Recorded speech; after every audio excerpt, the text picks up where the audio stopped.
I know, it's been a long time since I made another logo animation, but don't you worry. Today we're creating this beautiful Windows-inspired logo animation, entirely in Adobe Premiere Pro. Let's get started. Step 1. Creating rectangles. To do that, head over to the toolbar and click the rectangle tool. If you don't see it, click and hold it and choose the rectangle tool. Now, in the program monitor, click and drag while holding down Shift to create a square. It doesn't have to be big. Then make sure it's selected and go to the window menu on top. Find the properties panel, and once it's open, make sure the fill color of your square is set to white. Once that's done, we're gonna create the Windows logo. Now, that's actually super simple. Just hold down Alt and duplicate your graphic layer. Then in the program monitor, click and drag while holding Shift. Then do the same thing until you have the shape of a typical window. Beautiful. Now quickly enable the safe margins and rulers. That way you can click and drag a guide out of the top ruler and the left ruler to the middle of the screen. That way you can click and drag your windows to the exact middle of the frame, and that is needed for the animation to work. Once that's done, you can disable them again. Next, we're gonna make the pop-up and zoom animation. To do that, simply offset your clips by 4 frames. You can do that by holding down Alt and pressing the arrow right key, by the way. Alright, so that's that. Now to make it zoom in, find the transform effect in the effects library and drag it to the first clip. Head over to the effect controls and move the playhead a little forward in time. Then add a scale keyframe. Now move about 15 frames forward in time and double the scale. Next, expand the velocity curve of the scale property. Then pull the lever of the second keyframe. I know, Premiere makes it hard on us. Adobe,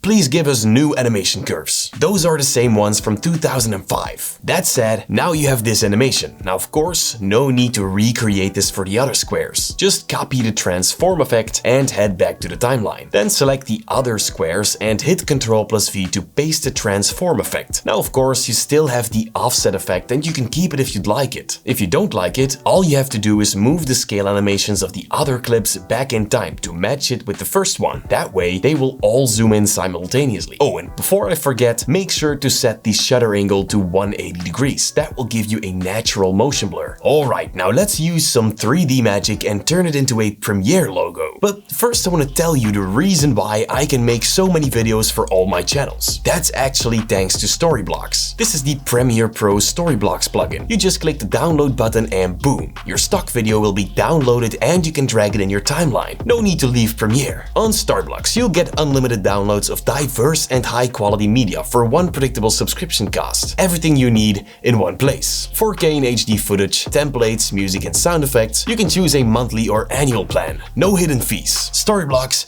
thank you so much for making my videos better, and thank you so much for sponsoring this video. On other stock libraries, half of the videos nowadays are AI generated. But on Storyblocks, you will only find real artist created videos, which is irreplaceable for creating a genuine connection with your audience. Generative AI is awesome, but it can't replicate footage that captures human experience and emotions. That's why I will always choose Storyblocks to enhance the stories I'm telling. Storyblocks created restock collections to celebrate authentic content created by real artists, and that will help you tell more powerful and authentic stories with unique footage. To get started with unlimited stock media downloads at one set price, head over to storyblocks.com/premierebasics or just click the link in the description. Now let's continue with our logo animation. Select all your animated squares and right-click them. Then choose Nest. Call it logo animation or something and click on OK. Next, find the basic 3D effect in the effects library and drag it to the nested sequence. Oh, and make sure the playhead is at the moment right after the zoom animation. Move to the effect controls and set a swivel keyframe. Then move 6 frames forward in time and set the swivel to -90. Next, expand the velocity curves and pull the lever of the first keyframe. That will smoothen the animation. Now it's time to create the Premiere icon, or you can just use your own logo here. All I did was create a new rectangle and gave it some rounded corners. Then I simply typed PR and scaled it up a little. Now next, select the nested sequence again and go to the basic 3D effect. This time copy it and move the playhead to the end of the animation. Now go back to the timeline and select your logo. Head back to the effect controls and press Ctrl+V to paste it. Find the keyframes you pasted and drag drag them back to the beginning of your clip. All you gotta do now is swap the keyframes. So drag the last one against the playhead, then adjust the value of the first one to 90 instead of -90. Next, pull the lever of the second keyframe to ease the animation in. Now move back to the timeline and trim away everything before the playhead, and there you go. The Windows logo now transformed into the Premiere logo. By the way, if you'd like to add the rounded corners to the Windows logo like I did, go to the description and download Film Impact. You can use it 30 days for free to see if you like it. That plugin will give you an effect called rounded corners. Simply drag it to your nested sequence and move the playhead to the moment where your windows is scaled up. Then go to the effect controls and adjust the Film Impact crop effect so the logo barely fits inside. Then increase the rounded corners and look at that. Beautiful. Now lastly, we're gonna make the logo disappear again by using the basic 3D effect. This time select the graphic layer and head over to the properties panel. Then go to the effects library and drag the basic 3D effect on top of the Premiere text layer. Then select both the effect and the text layer and click the folder icon. That way the effect only works on the text layer. Then drag another basic 3D effect in the properties panel, and this time on top of the shape layer. Again, select them both and put them in a folder. Now head over to the effect controls and you will now see the groups you just created. Find the first one and set a tilt keyframe. Do the same thing for the second basic 3D effect. Then move forward in time and set the first one to -90. Then set the second one to 90. Now they will both turn into opposite directions and eventually they will disappear. Expand the velocity curves of the tilt effect and pull the lever of the first keyframe to smoothen out the animation. And there you have it, a beautiful logo animation, fully created in Adobe Premiere Pro. Now I actually figured out how to make the GTA 6